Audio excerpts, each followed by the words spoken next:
Buenas noches, bienvenidos al banquillo, gracias por estar con nosotros. Hoy vamos a hablar de economía, de finanzas, de cómo está el país en momentos complicados por las decisiones políticas que se están tomando. ¿Cuáles son las recomendaciones que tienen los expertos? ¿Qué se debe esperar de este cierre del 2023? Lo último que se está reportando y se habla es con relación al crecimiento económico. Va a ser uno de los temas a seguir, la generación de empleo, la atracción de capitales extranjeros como opción para el desarrollo de Honduras. Con nosotros, don Santiago Herrera, gerente de política económica del Consejo Hondureño de la Empresa Privada. Bienvenido, ¿qué tal? Gracias. Buenas noches, don Santiago. Buenas noches, Chendo. Gracias por la invitación a este tan gustado programa. Gracias por considerarme a mí en representación del COEP, que estoy aquí. Y bueno, vamos a discutir con todo gusto los temas que tengas a bien plantear, no sin antes saludar al público que te hace el honor de verte cada vez que transmites tu programa tan gustado. Bueno, crecimiento económico. Recién el Fondo Monetario Internacional llegó a acuerdos con la administración Castro Sarmiento. Hablan de un crecimiento promedio de 3%. Forbes en las últimas horas proyecta los crecimientos para los países de la región centroamericana y habla de un 3,4%. ¿Cuáles son los números que en base a la realidad el inversionista nacional y extranjero en Honduras proyecta? El Banco Central en su programa monetario de marzo hablaba de que la proyección de la meta de crecimiento era entre 3,5 y 4%.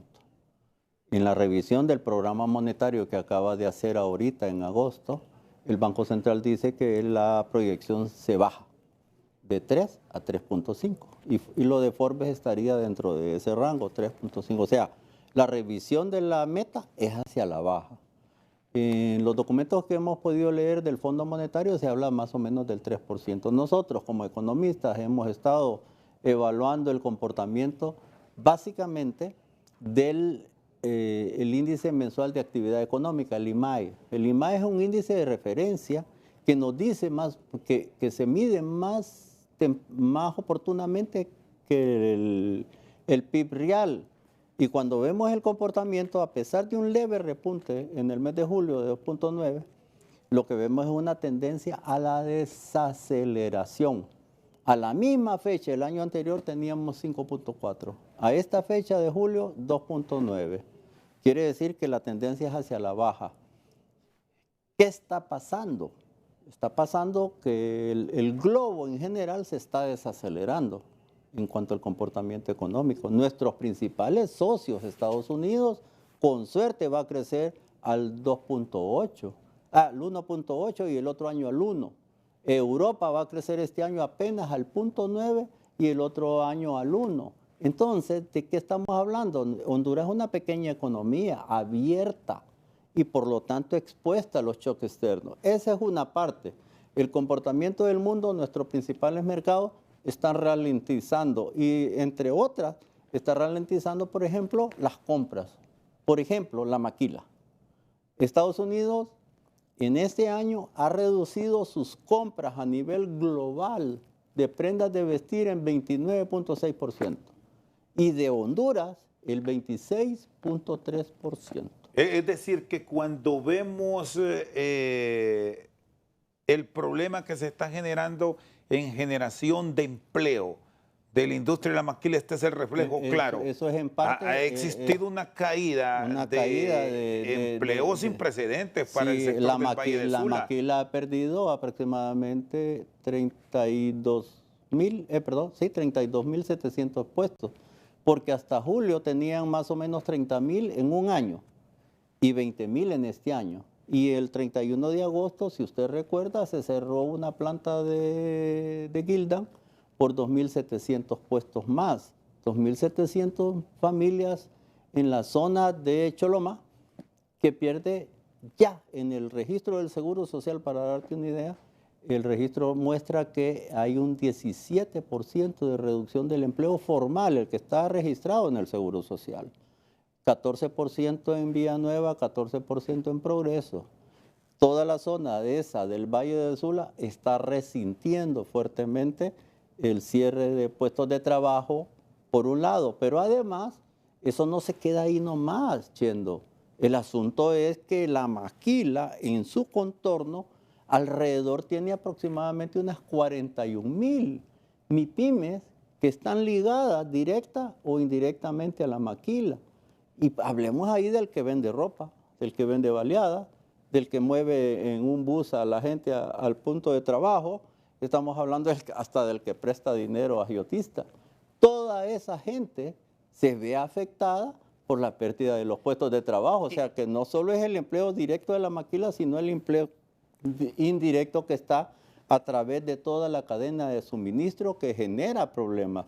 Entonces, esas han sido zonas difíciles, calientes, con algún grado de violencia, pero con un desempleo tan abierto, eso nos puede provocar una crisis mayor. Ahora, eso es lo externo, que nos está provocando un problema interno, pero a nivel nacional también tenemos condiciones que no favorecen en nada el clima de negocios, como puede estar pasando cuando tenemos 38,000 manzanas de tierra productiva invadida en cultivos de exportación, cuando tenemos indicadores de extorsión tan brutales y cuando ese operativo, no me acuerdo cómo se llama, que lanzó el gobierno contra la extorsión, pues no parece haber producido los suficientes resultados porque ni vemos las grandes capturas de esa gente que extorsiona y no hemos visto un solo caso, Chendo, que haya sido judicializado.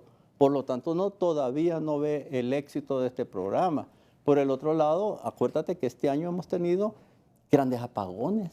En todo el periodo de sequía tuvimos grandes apagones y gracias al Señor que nos ha mandado más lluvia de lo esperado en la canícula, hemos podido sobrellevar un poco el tema de los apagones. No olvidemos que por cada kilovatio dejado de servir, Chendo, el país pierde 1.50 dólares. Un kilovatio, 1.50 dólares de pérdida promedio nacional.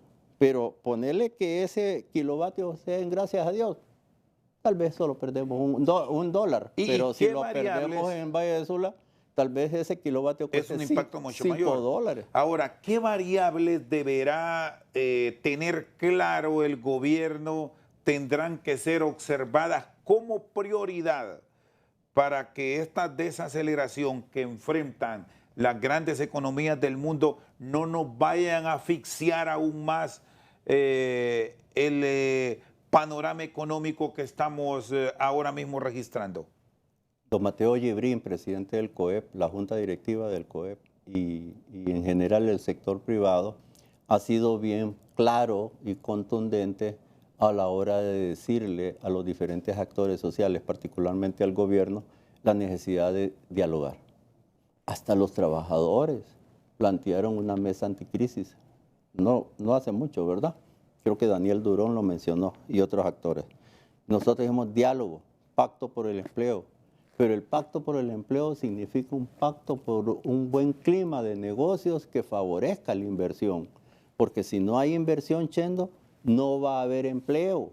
Pero para eso tenemos que bajar los niveles de incertidumbre que estamos viviendo actualmente. Cuando hay incertidumbre, todas las inversiones entran en pausa, porque no hay confianza para invertir, porque uno no invierte un peso hoy para recuperarlo mañana, y un peso porque dentro de 1, 2, 3 o 10 años va a haber un retorno. Todas las inversiones están en pausa. Solo fíjate en los niveles de inversión. De inversión extranjera, por ejemplo, al primer trimestre de este año, que es la última cifra que tenemos, Dominicana tenía más de 1.000 millones de dólares en inversión nueva. Costa Rica tenía casi 840 millones de dólares y ahorita Intel anuncia 1.200 más, ¿verdad? Intel en El Salvador. En Costa Rica. En Costa Rica y también esta es la inversión de Google en El Salvador. El Salvador que solo tenía como 140 millones de dólares a ese trimestre, Honduras tenía 200.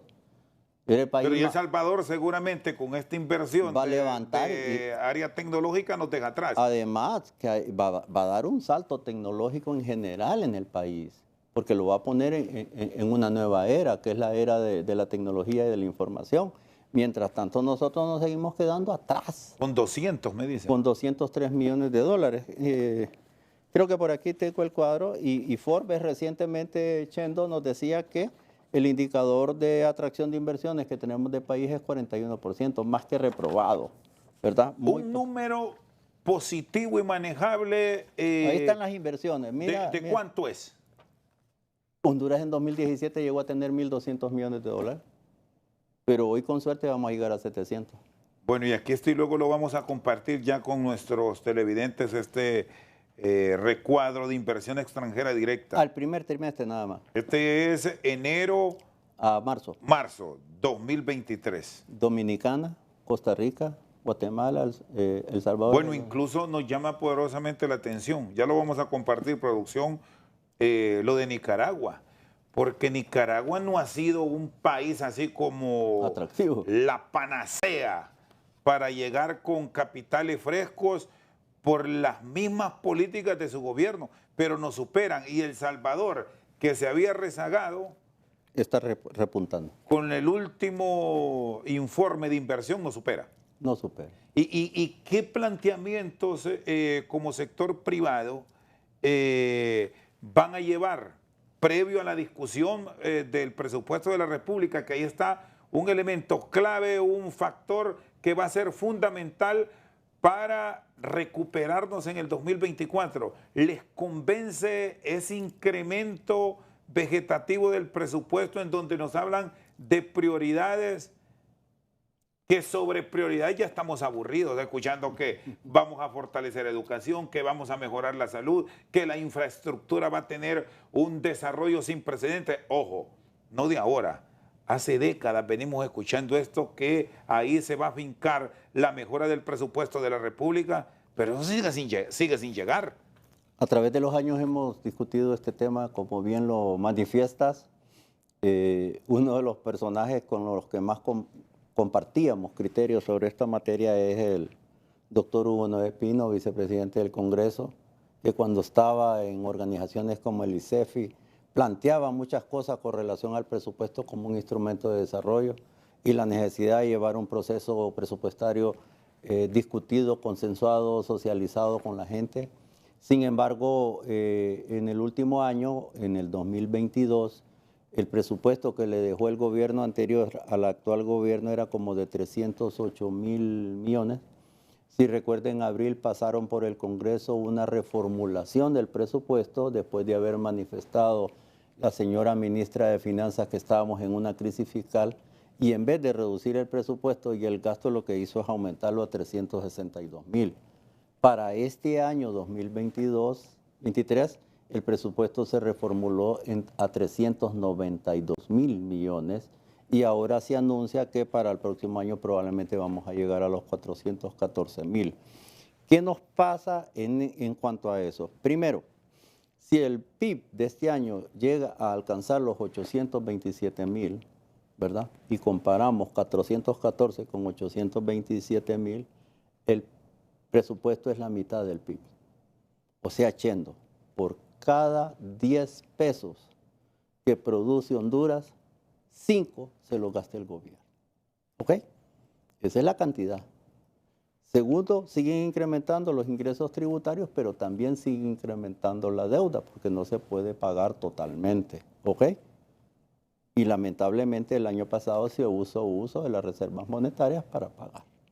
O sea Ese es segundo lugar. En primero, preocupémonos por la cantidad, Chendo, porque esa cantidad es la mitad de la economía. Te está diciendo el gobierno, yo soy mejor que vos para gastar y yo tengo mejor calidad de gasto. Veamos lo siguiente. Solo hagamos algo para tener claridad y proyectarlo con imágenes. Vamos a hacer la pausa y luego vamos a venir en el siguiente segmento para revisar estas proyecciones y lo delicado que enfrentará el gobierno, sobre todo si agregamos ahí el manual de puestos y salarios de la empleomanía pública. Ya volvemos. Sigue con nosotros don Santiago Herrera, aquí en Al Banquillo, gerente de política económica del Consejo Hondureño de la Empresa Privada. Estábamos en lo del presupuesto de la República y el cuidado que hay que tener en ese instrumento fiscal para que no se nos siga disparando. Para que sea primero un instrumento de desarrollo. El problema es, si el gobierno le dice a la sociedad, yo soy mejor que vos para gastar y yo me quedo con la mitad, ¿en qué lo gasto? Bueno, lo gasta en primer lugar en sueldos y salarios, en segundo lugar en servicios de deuda. Pero cuando nos vamos a los rubros, una parte es salud, una parte es educación y una parte es infraestructura y otra parte es seguridad. ¿Y qué nos pasa con eso, Chendo? El nivel de ejecución presupuestaria es muy bajo. 39% creo al dato que teníamos a julio o agosto, en primer lugar. En segundo lugar, ¿cuáles son los resultados? Bueno, menos del 37% de la gente que va a un servicio de salud del público se lleva las medicinas. Quiere decir que el 63% no. Que del presupuesto de los niños que debían estar registrados en la matrícula, hay más de 1 millón que no están en la escuela. Que la merienda escolar se ha ejecutado al 0%. Que la matrícula gratis se ha ejecutado a un nivel muy bajo. Y que de los 17,000 centros escolares apenas 14,000 los tenemos en estado de alto daño. Y entonces todo el dinero que tenemos para construcciones escolares, ¿qué pasó? ¿Por qué no se ejecuta? En seguridad tenemos un nivel de masacres más grande que en los años anteriores, masacres colectivas, ¿cierto? Sí, porque en este punto que me dice seguridad, hablan de una reducción de hechos delictivos como tal, pero sí el impacto que generan los denominados ahora homicidios múltiples sí genera alarma. Y el número de homicidios sigue siendo alto con relación al mismo periodo del año anterior. Entonces uno dice, seguridad mal, salud mal, casi 10,000 cirugías en mora, ¿no? Y educación mal. Entonces, ¿cómo es que vos, gobierno, me decís a mí, público en general, pueblo en general, privados, que te quedas con la mitad del presupuesto pero no lo ejecutas bien porque ejecutas muy bajo nivel? Y en segundo lugar, cuando lo ejecutas mal porque los resultados ahí están a la vista. En los principales rubros vemos un deterioro. La infraestructura del año pasado se nos deterioró fuertemente por falta de inversión. Apenas ejecutamos el 40% y tuvimos un invierno dilatado de casi 6 meses y eso nos llevó a un altísimo grado de deterioro de la red vial primaria, secundaria y terciaria. Y a eso se deben las dificultades para sacar las cosechas de los campos. Esos son los temas en los que tenemos que estar centrados. Y cuando decimos inversión, ¿por qué la inversión es tan baja? ¿Por qué no se ejecutan los proyectos? Porque la incapacidad que han tenido hasta ahora de ejecutar proyectos, la infraestructura, los bienes de capital y la inversión, es la que complementa la inversión, Chendo. O sea, en primer lugar, y no perdamos de vista esto, cuando uno ve las declaraciones públicas de algunos de estos funcionarios, donde en primer lugar nos ponen de enemigos al sector privado, ¿verdad? Porque somos los enemigos y deberíamos de ser el primer aliado. El enemigo que te produce el 90% de la inversión, el enemigo que te produce el 82% del empleo, el enemigo que te genera más del 80% de los tributos que se pagan en el país. ¿Cómo lo vas a declarar enemigo público, como suena en algunas de las redes sociales o en las declaraciones públicas de algunos funcionarios? Este debería de ser mi primer aliado. No me puedo pelear con la cocinera. Es todo lo contrario. Entonces tenemos inversión nacional privada, inversión internacional privada o extranjera. Esos dos suman 90% y el gobierno es menos del 10%. Pero los resultados de eso no son buenos. Bueno, y aquí quiero hacer la relación de este punto que me señala con este cuadro que es de una influyente revista del mundo, de el atractivo que generamos para mejorar estas condiciones de país y tener acercamiento sobre todo de inversionistas estadounidenses, de inversionistas europeos, los que llegan del extranjero, incluso los mismos chinos, con los cuales ahora han abierto una relación. Vea usted cómo estamos nosotros. Honduras con un 41% que ya me lo señalaba, un número bajo. Sí. Para volvernos competitivos y vernos mejor desde afuera e incentivar al local, ¿cuál es el rango ideal de estas columnas? Ojalá aspiráramos a Costa Rica. Mire que Costa Rica tiene niveles de inversión muy superiores a los de Honduras, como lo mostraba en aquel gráfico. Y Costa Rica, ¿y por qué? ¿Por qué? Vamos a ver. ¿Qué tiene Costa Rica que no tenemos nosotros? Vamos a verlo por ahí. Los 7 factores claves que menciona el Banco Mundial de cómo hacer un país atractivo para la inversión. 1, imagen país. La imagen de Costa Rica es buena, generalmente es buena. La imagen de nosotros, el mismo gobierno lo declara todos los días como narcoestado, corrupto, ¿verdad? Con una burguesía capitalista que extractiva. Oligarquía. Oligarquía o como le llamen. Y con un país en conflictividad, en alto grado de violencia. Los mismos norteamericanos nos tiran el warning cada vez que pasa algo. Es clima. El imagen país no es buena.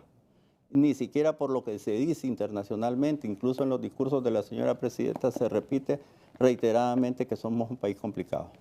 Segundo lugar, seguridad jurídica. ¿Cuál?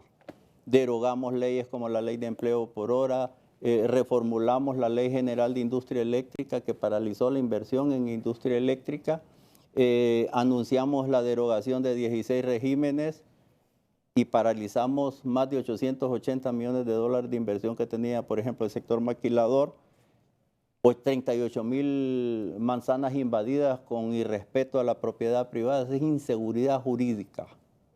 Y apenas esa comisión especial que se nombró ha desalojado no sé si 500.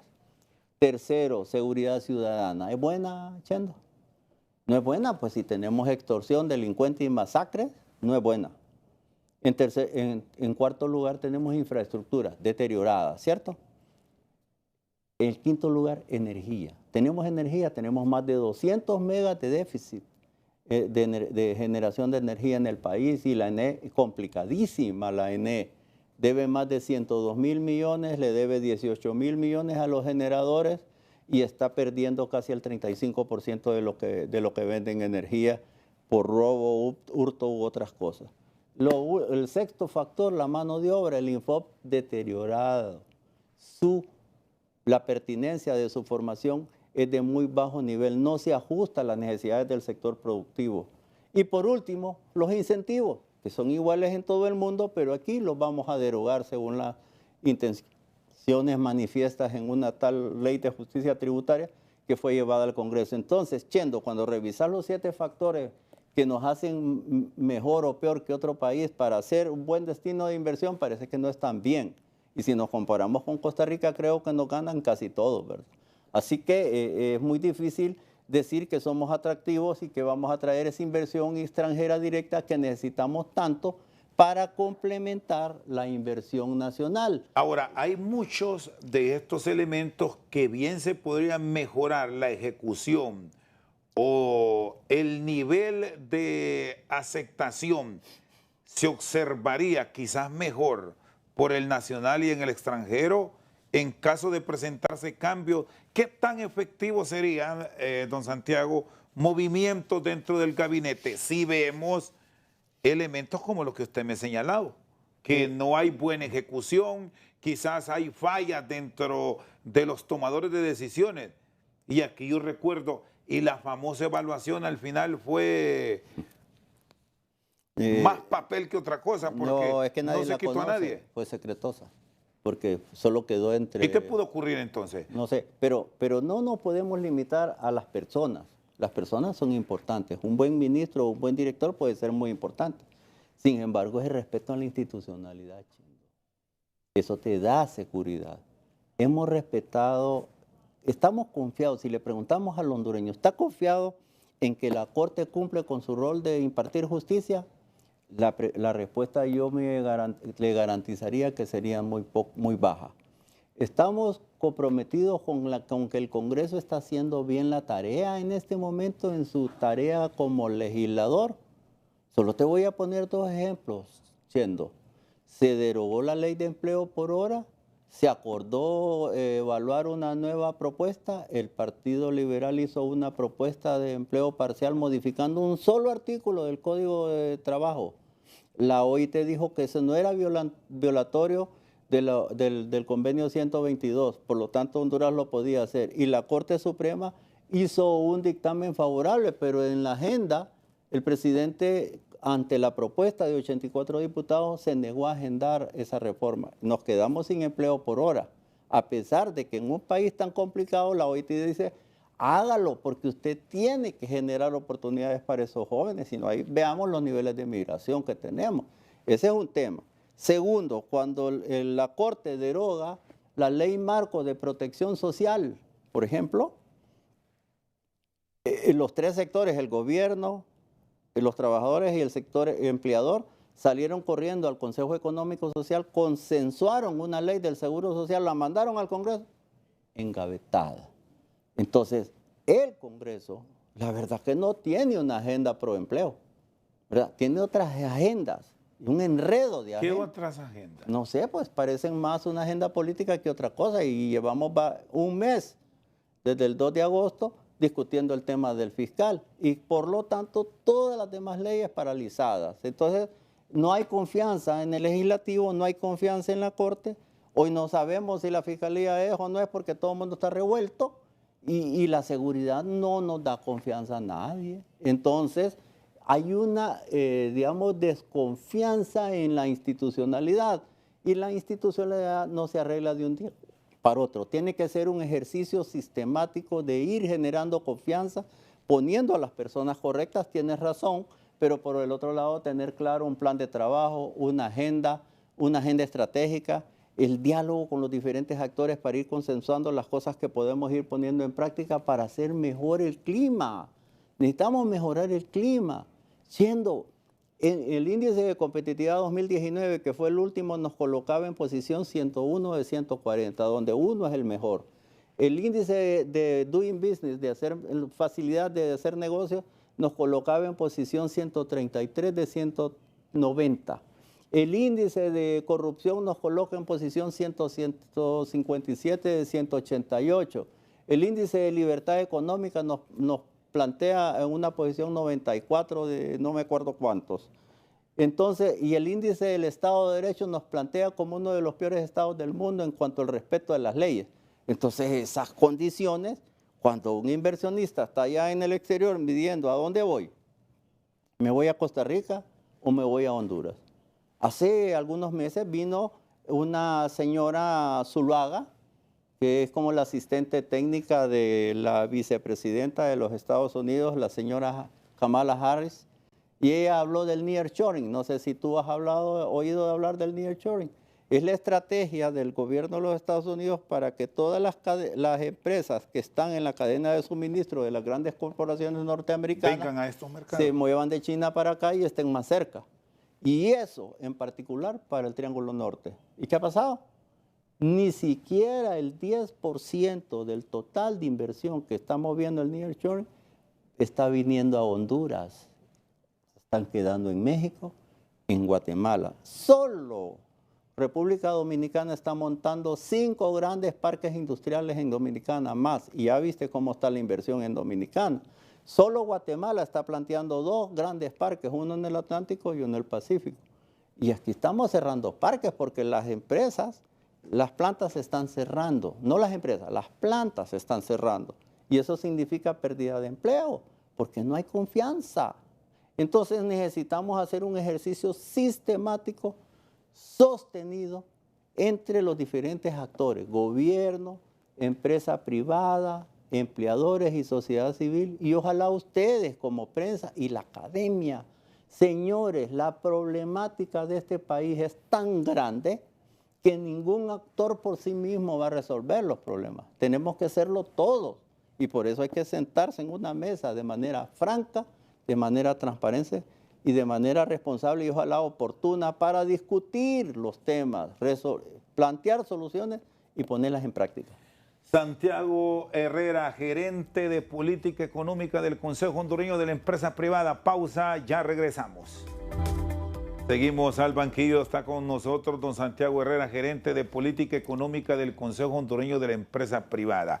Para mejorar las cifras hay que ser un atractivo en generación de empleo, pero de los últimos meses tenemos un registro que de 100,000 empleos, que era un compromiso de que se iban a poner o se iban a habilitar por parte del Estado, más bien se perdieron 120,000.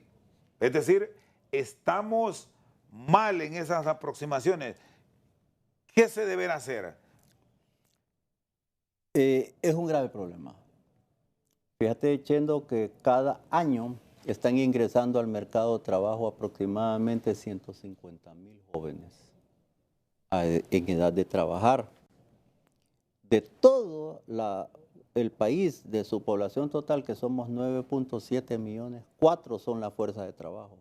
Somos el único país del mundo donde la fuerza de trabajo disminuye. En 5 años hemos perdido 350,000 trabajadores, ya sea porque se van migrados, por cualquier ajuste en las cifras del INE o por cualquier otra razón. Pero es terrible pensar en lo siguiente, que 2.3 millones de esos trabajadores tienen problemas de empleo, ya sea porque están desocupados o porque están subempleados. Y subempleados quiere decir que no tienen un ingreso de salario mínimo al menos o que no tienen seguridad social. ¿Qué impacto genera en estos números que me ha proyectado el tema de la pandemia? Porque si vamos a 4 años, ahí está la pandemia que golpeó al mundo. ¿O ya estos no son argumentos válidos para no dar respuesta contundente? No podemos seguir dando ese tipo de respuesta, Chendo, porque ya la economía ha venido creciendo 4% el año pasado, 12,5% el año antepasado, y este año va a crecer al 3%.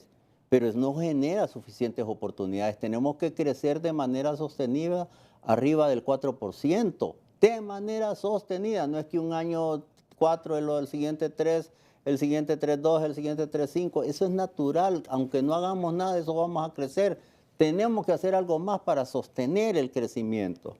Fíjate, Chendo, que no solo me preocupa que, por ejemplo, 2.3 de los 4 millones estén en problemas de empleo. Me preocupa, por ejemplo, que haya más de 1 millón de jóvenes que están en edad de estudiar o de trabajar que no están estudiando ni trabajando. Ninis, les dicen. ¿Okay? Sí, son los famosos. Y eso no solo sacrifica la producción de hoy, también te está sacrificando la producción del futuro, porque si no están estudiando, no están adquiriendo competencias y habilidades para insertarse con éxito al mercado. Y han ido más allá en el hecho de señalar y criticar y han logrado registrar. ¿Por qué tenemos estos índices tan altos? ¿Hay alguna matriz que les diga a ustedes, es por esta y esta razón que tenemos tantos ninis en Honduras? Si es que están aquí, porque el otro grave problema que tenemos es que gran parte de esta, ahora le llaman fuerza laboral, ahora no es la población económicamente activa. Están unos con suerte en Guatemala, otros están en México y los más aventados están o en la frontera del río Bravo o en Estados Unidos. Y nos están devolviendo, solo este año 85,000 hondureños nos han devuelto de la frontera sur de los Estados Unidos. Hay otro tema de por medio aquí que vale la pena comentar al respecto, Chendo, y es la informalidad. Casi 7.7 de cada 10 empleos en Honduras son informales. Y esos 7.7 de cada 10 implica que no tienen ni salarios completos, ni beneficios completos, ni seguridad social. Y eso es terrible. Esta es una masa laboral que día a día se va hay aumentando. Un montón de barreras. Empieza por el permiso de operación de la alcaldía, que es complicado. Sigue con las multas y las sanciones y las cuotas atrasadas que el seguro les quiere cobrar para formalizarlo. Sigue con que el RAP les quiere cobrar multas y cuotas atrasadas. Sigue con que tienen problemas de extorsión. Siguen con que tienen cuotas atrasadas y sanciones por parte del INFOP.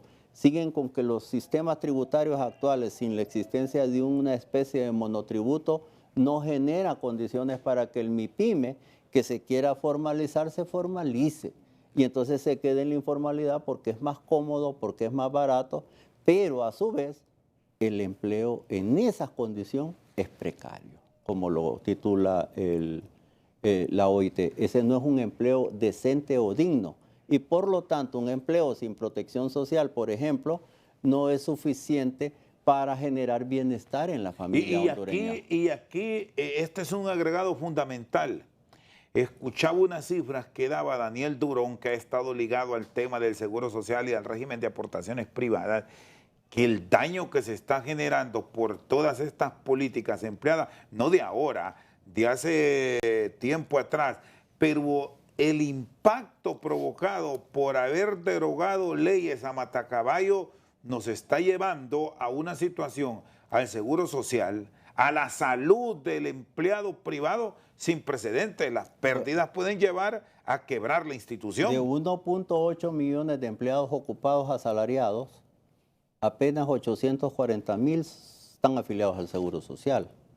Pero cada vez el deterioro es mayor, como se lo plantea Daniel Durón, producto de la derogación por el fallo de la Corte de declararlo inconstitucional. Creo que están perdiendo, según escuché una cifra que yo no tengo la certeza, más o menos unos 3.000 millones al año. El Seguro Social tiene varios regímenes. La salud es el más visible, pero el otro, que es muy importante, es el seguro de previsión social, o sea, el derecho a la jubilación, y el otro es el régimen de riesgos profesionales. El régimen de riesgos profesionales prácticamente está en negativo. Es un régimen que al 2024 tiene dificultades de sobrevivencia. El régimen de salud, con haber derogado la ley y quitarle el 3% que estaba ahí, está generando este nivel de pérdida. Y ya el régimen de previsión social tenía un déficit actuarial cuantioso, que allá por el 2032, si seguimos bajo las mismas condiciones, podríamos empezar a algo que le llaman los actuarios a comernos las reservas. ¿Ok? Y si eso llega a pasar... ¿Es de quiebra inminente? No, a comernos las reservas. O sea que empieza el marcado deterioro de la sostenibilidad, porque mientras tengas la reserva, tenés posibilidades de sobrevivencia. Pero si te empezás a comer el capital, es como cuando alguien tiene 5 casas y vive de sus ingresos, no hay problema, pero cuando se agotan los ingresos, vende la primera casa y se la come, vende la segunda casa y se la come. No, por eso le planteaba, esta es quiebra inminente. En el largo plazo puede significar una quiebra del sistema y nosotros no queremos eso.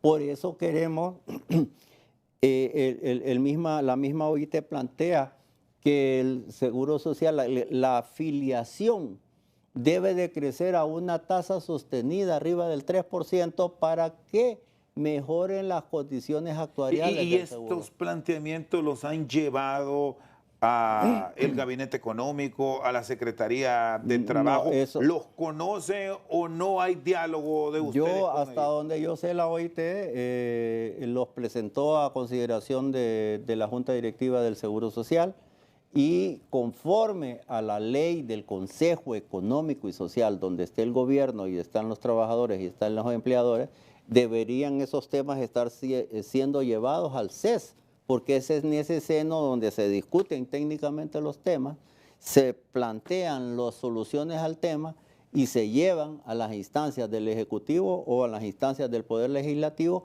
para que se adopten las decisiones.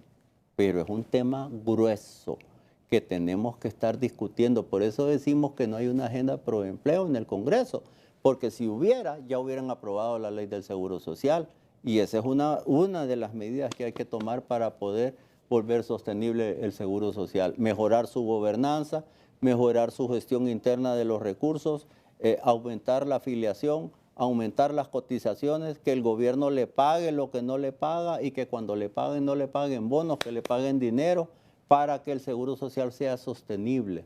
Solo así vamos a poder garantizar, por un lado, en el largo plazo, las pensiones para aquellos que hoy estamos pagando para que cuando nos retiremos tengamos una pensión digna.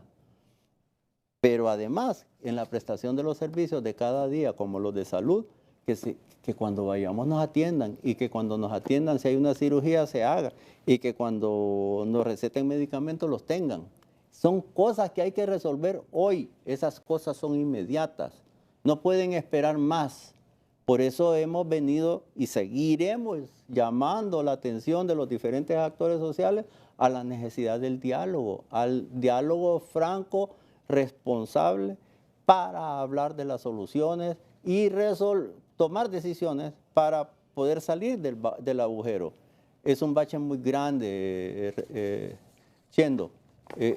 Son dificultades de las que hemos hablado hoy graves. Hemos hablado de informalidad, de desempleo, de subempleo, de precariedad en el empleo. Hemos hablado de un clima de inversiones, hemos hablado del presupuesto y ahorita hablamos de seguridad social. Y en cada uno de esos tenemos un gran desafío como país. En cada uno de ellos tenemos un gran desafío como país. Y como lo dije hace un momentito y lo reitero, es entre todos. Ninguno solo puede. Muy bien, don Santiago Herrera con nosotros al banquillo. Hacemos una pausa, ya regresamos. Seguimos al banquillo con don Santiago Herrera. Todos estos conflictos que hay, las dificultades que se enfrentan en materia financiera, en materia fiscal, plantean desde el Ejecutivo que puede encontrar en la Ley de Justicia Tributaria, cuyo dictamen ya está listo aparentemente, su aprobación es clave. ¿Se resuelve esto? Chendo, yo he venido monitoreando cada una de las decisiones que adopta el actual gobierno o el legislativo. Y en cada una de ellas percibo, y no soy el único, porque lo he hablado con la gente del fondo, con otros consultores internacionales en materia económica, de que una de las características que han tenido es que no evalúan el impacto económico de sus propuestas. Toman la decisión y después vemos. Y así pasó con la ley de empleo por hora, a pesar de nuestras advertencias. Así pasó con la ley de industria eléctrica, a pesar de nuestras advertencias. Así pasó con el presupuesto que está en ejecución y el del año pasado, por ejemplo, y hoy también hemos hecho advertencias muy claras al Congreso de la República, al Ejecutivo primero y al Congreso de la República enseguida, de todos los problemas que esa ley de justicia tributaria, esa es una ley antiempleo, es una ley que viene a atacar el empleo formal, porque ellos dicen, no, es que 6 de cada 100 son los que generan los maquiladores, por ejemplo, pero 6 de cada 10 de los empleos formales. Y esa es la diferencia, porque nosotros queremos empleos formales que quieren decir empleos decentes y empleos dignos. Y esta es una ley contra el empleo formal. Por ejemplo, esta ley de empleo por hora que se derogó, de haber quedado vigente, o bueno, se derogó, no podemos hacer nada, de haberse aprobado, sería más bien la interrogante, de haberse aprobado la propuesta que tenía el Partido Liberal, que le apoyó en la derogatoria a cambio de ciertas modificaciones que contiene la propuesta de ellos, por lo menos, según los números de ustedes, hubiese contribuido a qué nivel de empleo. En 11 años que duró la vigencia de esa ley, más o menos del 2011 hasta el 2022, no, 21, perdón, o 22, generó 600,000 contratos. No todos se sostenían porque eran parciales, pero eran 600,000 contratos. De manera sostenida se mantenían unos 200,000 trabajadores. Y al final, cuando se deroga, se perdieron plenamente 41,000 puestos de trabajo. Eso es lo que provocó. Pero es que, Chendo, un empleo que se pierda es una tragedia. Y entonces decimos, ¿por qué derogar una ley? Por más argumentos que se plantearon, como los que decíamos antes, sin sustituirla. Porque hay una propuesta muy seria. Reformar el artículo 328 significaría que las personas que trabajan 44 horas reciben un salario por 48 horas con todos los beneficios, ¿cierto? Y esa reforma planteada establece, según lo que vi en el dictamen de la Corte Suprema, que pueden trabajar entre 16 y 32 horas y se le pagaría por el tiempo que trabajen, pero tendrían todos los beneficios sociales y tenía seguridad social y tendría algo que no tenía la ley de empleo por hora, estabilidad en el puesto, porque al reformar un artículo del 328 del Código de Trabajo, todo todo el código ampara a un trabajador de empleo parcial. Entonces, ¿cuál es el miedo? Si nosotros lo que necesitamos es generar, ¿qué pasa con esos ninis? ¿Qué tal si esos ninis tuvieran la posibilidad de trabajar y estudiar al mismo tiempo? Generar un ingreso para su familia y al mismo tiempo ir al colegio o ir a la universidad. Tendrían los recursos para hacerlo. Pero al quitar esa posibilidad, nos coarta ese espacio. Luego hablábamos de lo que está pasando en El Salvador con Google. Muchos de los negocios son digitales, virtuales, remotos, que se va a facilitar en lo de El Salvador, y aquí, con la ley de empleo parcial, se elimina, sin adoptar la decisión de modificar el código para admitir esta ley de empleo parcial, lo que estamos haciendo es eliminando la posibilidad que, por ejemplo, los centros de call center o los BPOs, que les dicen por sus siglas en inglés, sean una oportunidad para esos jóvenes que quieren estudiar y trabajar simultáneamente, porque no pueden descuidar a la familia, porque quieren formarse, pero que no tienen recursos para hacerlo. Ese es el chance. Pero si que quitamos, por eso digo que cuando emitimos leyes como la Ley de Justicia Tributaria, cuando derogamos estas leyes, lo hicimos sin medir el impacto. Y el impacto es clima de negocios, es inversión, es empleo, es protección social, es bienestar. Y eso no se puede sacrificar por nada. Y ninguna de estas leyes, y menos la Ley de Justicia Tributaria, nos lleva a ese tema. Y esto de que se ha planteado ahora, que si se aprueba esa ley de justicia tributaria, que no se sabe cómo van a obtener esos votos para la aprobación, si se puede bajar el impuesto sobre ventas. ¿Qué piensa de eso? No necesitamos eso. Aunque ustedes lo pidieron, ustedes dijeron que se bajara el impuesto sobre ventas, dijo el sector privado, sí, de 15 a 12. Sí. Y hoy el Ejecutivo plantea, bueno, aprueben esa ley de justicia tributaria y los bajamos. No necesitamos aprobar la ley de justicia tributaria para aprobar eso, porque esa es una norma o medida de equidad y justicia tributaria, bajarle el impuesto.